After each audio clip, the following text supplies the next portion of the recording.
یو ځل په حرم کې مونږه مازیګر نه بعد طواف کو.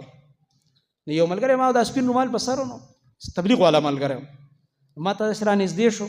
ځکه دلته نو ورته مولیانو ویلي چې د مازیګر مونځ نه بعد د طواف وکړو نو طواف 2 رکعاته به نه کوې، ځکه مازیګر نه بعد خو نفل نشته، منه راغلی. ماښام انتظار به کوې، ماښام نه بعد به بیا څه کوې؟ د طواف هغه 2 رکعاته به ماښام نه بعد کوې.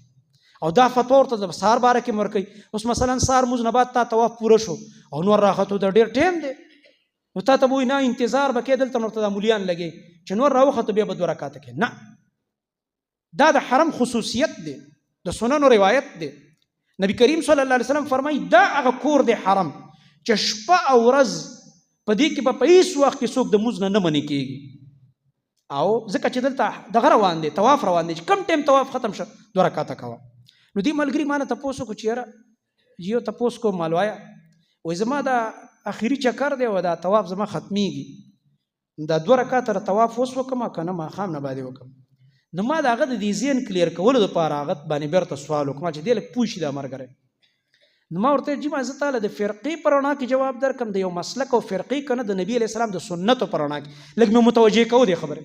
هغه داسې حیران هم شو زما په دې خبره.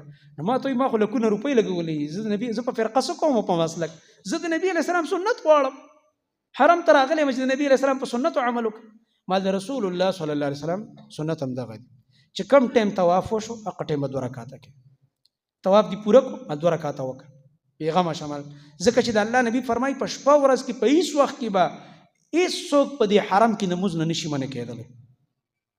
د الله دین آسان دی، ګران نه دی.